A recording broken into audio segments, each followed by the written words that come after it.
En el Reino Unido se suele decir que el trip hop nació en la ciudad de Bristol, y la verdad es que no es solo nació en la ciudad de Bristol, sino que nació en un sitio muy concreto. Porque en Bristol tenemos una pequeña asociación que estuvo durante los 80, hasta 1989, que se llama The Wild Bunch. The Wild Bunch venía a ser una asociación dentro de Bristol que muchos jóvenes casi adolescentes tenían en torno a la cultura hip hop. Dentro de The Wild Bunch teníamos grafiteros, teníamos algunos DJs, teníamos algunos cantantes y teníamos incluso algunos bailarines de breakdance. Y en torno a toda esa cultura nacería lo que son las bases del trip hop.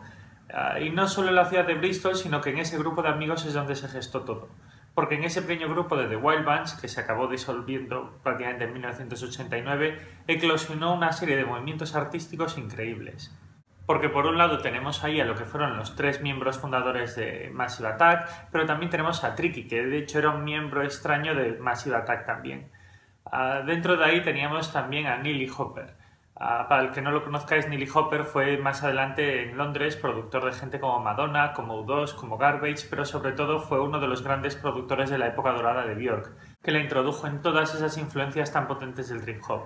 Los miembros más puristas de la cultura hip hop, que estaban en The Wild Bunch, acabaron formando un numeroso grupo que se llamaba Soul II Soul, que después acabó teniendo un montón de Grammys y que bueno, no es muy conocido, pero es un importante referente de la música en los 90. Pero lo más curioso no es solo el nacimiento de la cultura trip hop en sus bases dentro de lo que fue este pequeño grupo de Wild Bunch, sino que hubo un día en el que un pequeño estudio antes de existir el trip hop se juntaron todos los grandes pilares en el mismo lugar. Durante la grabación del Blue Line se habían juntado los 3 miembros de Massive Attack con Tricky, que era ese extraño miembro de Massive Attack, pero también había un jovencísimo ayudante de producción que era un músico que estaba empezando que se llamaba Geoff Barrow.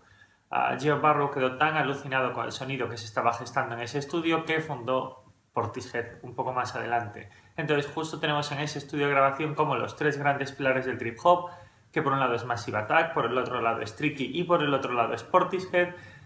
Se coincidieron y empezaron a gestar lo que sería el movimiento trip hop dentro del mismo estudio al mismo tiempo. Puede parecer que la historia de The Wild Bunch ya es suficientemente increíble de por sí, pero no, viene mucho más allá. Porque el líder más talentoso de Massive Attack, prácticamente le consideramos el líder, que es Robert Benaglia, realmente no era músico en la comunidad de Wild Bunch, sino que era grafitero. Y no solo era grafitero, sino que otro de los grafiteros que estaban con él en ese grupo es el famoso Banksy.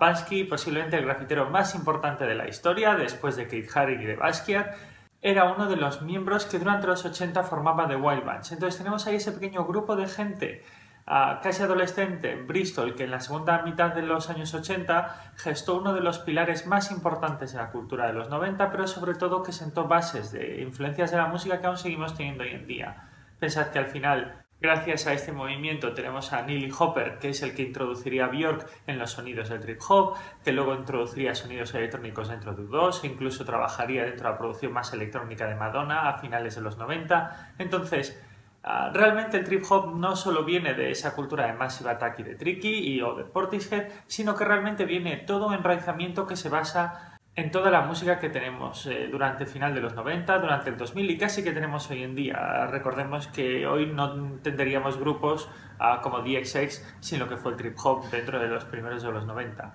Entonces, bueno, me ha parecido increíble porque The Wild Bunch fue uno de los grandes puntos de eclosión artística que tuvimos en Europa durante esa época y acabó generando cosas increíbles, no solo a Massive Attack, a Tricky o a Portishead, que es lo que más conocemos, sino cómo de ahí salieron los productores que después gestaron el sonido que tendría Björk o que tendría el U2 más electrónico y que incluso tendría Madonna.